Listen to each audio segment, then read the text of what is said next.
Hey guys, तो स्वागत है आपका कैप्टन B2 के चैनल में, जहां आज हम किसी मूवी के ऊपर नहीं बल्कि एक कॉन्सेप्ट के ऊपर बात करेंगे और वो कॉन्सेप्ट है लव।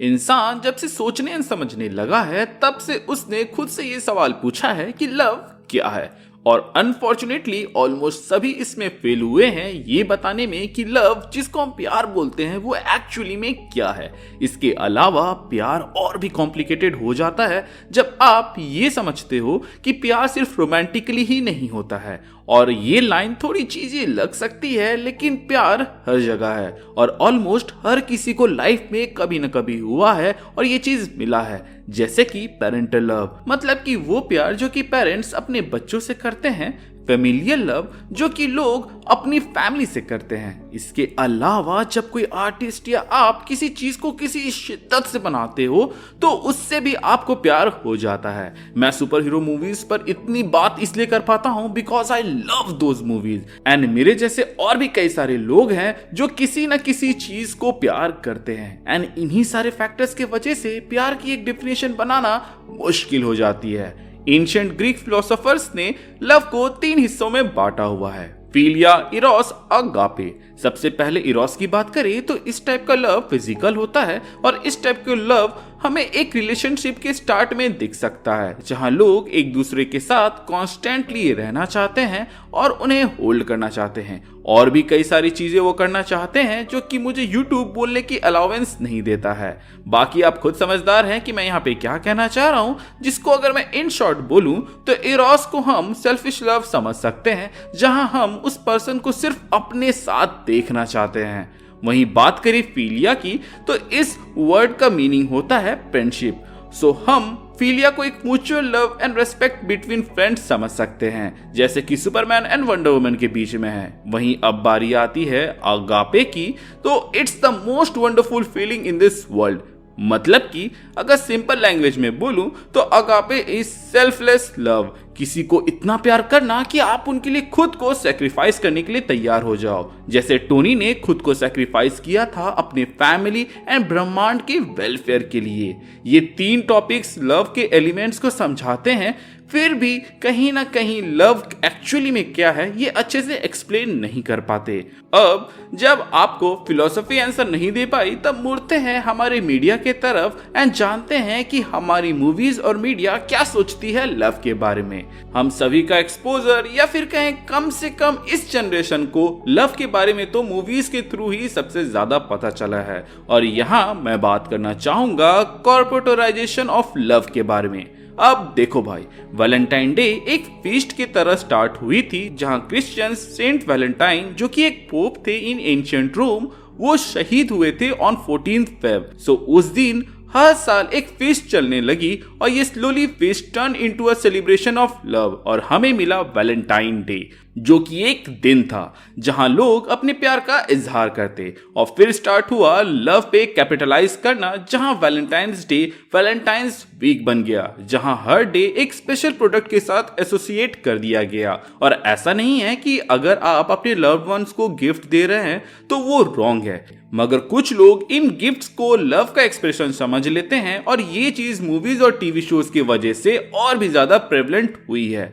2 कैरेक्टर्स के बीच में प्यार को दिखाना इजी होता है जब हम उसे क्वांटिफाई कर दे प्रोडक्ट से। रोज, टेडी बियर्स, चॉकलेट वगैरह ये सब यूज किया जाता है इन मूवीज टू शो कि 2 लोग एक दूसरे से प्यार करते हैं। I am not against the grand gestures of love, मगर लव हमेशा ग्रैंड जेस्चर्स के बारे में नहीं होता। लव हर उन छोटे मोमेंट्स के बारे में होता है जो आप अपने पार्टनर के साथ बिता रहे हो, और मुझे नहीं लगता कि कोई भी मटेरियल ऑब्जेक्ट किसी के प्यार को अकॉर्डिंगली एक्सप्रेस कर सकता है।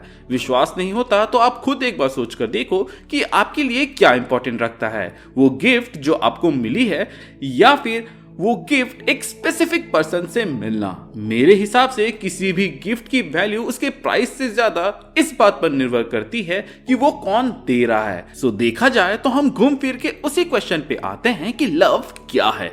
अब कई लोग बिलीव करते हैं कि लव एक सोशल कॉन्स्ट्रक्ट है और हम ह्यूमंस प्यार को इसलिए खोजते हैं क्योंकि सोसाइटी हमें ये कहती है कि हमें ये करना है। ये एक प्रोग्राम की तरह डाला जाता है हमारे ब्रेन में कि हमें एक पार्टनर ढूंढना है हमारे साथ लाइफ बिताने के लिए। और कई लोग इस बात पे पूरा बिलीव करते हैं कि लव एग्जिस्ट ही नहीं करता। जिससे हम लव समझते हैं वो अटैचमेंट्स होते हैं जिन्हें हम लेट गो नहीं कर पाते। और इसी के ऑपोजिट कई लोग बिलीव करते हैं कि हम जिसे प्यार समझते हैं वो एक्चुअली में हमारा दिमाग हमें रिप्रोड्यूस करने के लिए ट्रिक कर रहा होता है विद अ पर्सन जिससे हमारा ब्रेन सोचता है कि वो वायबल है रिप्रोड्यूस करने के लिए और हमें उस पर्सन से एडिक्ट कर देता है बाय रिलीजिंग सेरोटीन एंड डोपामिन जब हम उन्हें देखते हैं। अब इतना दलीलें सुनने के बाद आप सोच रहे होंगे कि मैं कहना क्या चाहता हूं। तो बॉस अभी तक तो जो मैंने बताया ये वो सारी चीजें हैं जो आपको ऑनलाइन मिल जाएगा या इंटरनेट से कहीं भी मिल जाएगा।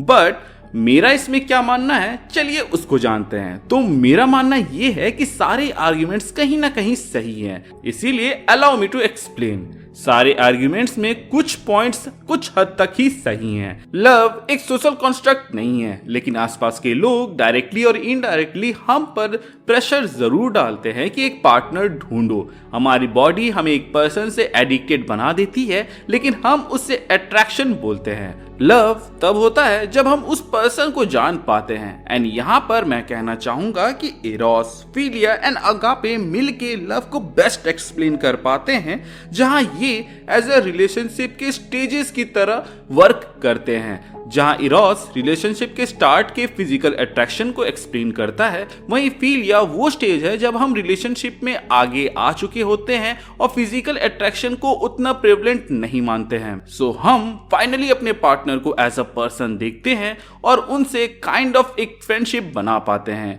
Agape is the last stage of love, जहां हम अपने पार्टनर से ट्रूली सेल्फलेस होके प्यार कर पाते हैं और अपने से पहले उनकी नीड्स को देखते हैं। हम सभी लव को इसलिए ढूंढते हैं क्योंकि ये दुनिया बहुत जालिम है यार। और कुछ टाइम बाद हम सभी अपने शेल में वापस आ जाते हैं जहां से हम वर्ल्ड से बच के रह सके। और ये लोनली होता है बिकॉज एज ह्यूमंस हम सोशल कनेक्शंस क्रेव करते हैं। So I think part of love is just finding the right person जिसके साथ आप ये वर्ल्ड नेविगेट कर सके। मुझे पता है सब इतने लकी नहीं होते हैं कि कोई मिले जो उन्हें प्यार करे, एंड ओवर टाइम ये आपके अंदर एक वॉइड की तरफ फील होता है जिसके बाद आप खुद को वर्थलेस मानने लगते हो। आप अपने आप को ब्लेम करते हो और वो बिल्कुल भी हेल्दी नहीं है। लव का पार्ट सेल्फ लव भी है, एंड अगर आप इस वैलेंटाइन डे अकेले फील कर रहे हो तो remember it's a celebration of all type of love, not just romantic love. तो ऐसे में आप अपने पेरेंट्स एंड फ्रेंड्स के साथ भी बात कर सकते हो, एंड पैसे हो तो उन्हें गिफ्ट्स दे दो बिकॉज ये लोग आपको प्यार करते हैं और ये आपको याद दिलाते हैं कि आप वर्थलेस नहीं हो। इसके बाद आप खुद को एक्सेप्ट करिए, क्योंकि जब तक आप खुद को एक्सेप्ट नहीं करोगे तो आप कैसे एक्सपेक्ट कर सकते हो कि बाकी लोग आपके फ्लॉज के साथ आपको एक्सेप्ट करें। सो सबसे पहले तो love yourself as a meaning of love और अपना ख्याल खुद रखो। एक बहुत ही पुरानी कहावत है कि जीवन के अंत में आपके दोस्त, प्यार और माँ बाप सब छोड़ के चले जाएंगे, पर साथ रहेगा तो ये शरीर, तो इसका भी ख्याल रखा करिए। लव आई थिंक इतना ज्यादा अपीलिंग है इसलिए ह्यूमंस के लिए बिकॉज इसे करने का कोई सही तरीका नहीं है, एंड आप जितने लोगों को पूछोगे वो उसकी अलग अलग डेफिनेशंस देंगे। मेरे ख्याल से लव एक तरीका है अप्रिशिएशन दिखाने का किसी के लिए, एंड आई थिंक हम सबका अपना अपना अलग वे है लोगों को अप्रिशिएट करने का। सो अगर मैं फाइनली अपनी बात को कंक्लूड करूं तो love is whatever you want it to be. So आज के लिए बस इतना ही। आपके लिए प्यार की क्या परिभाषा है आप हमें कमेंट सेक्शन में बता सकते हैं, और ये वीडियो अच्छा लगा हो तो वीडियो को लाइक कर दीजिएगा और अपने लव्ड वन के साथ शेयर कर दीजिएगा ताकि वो भी समझ पाए कि लव क्या है, या फिर अपनी राय हमारे कमेंट सेक्शन में शेयर कर पाए। Thank you for watching this video. Stay tuned for more videos.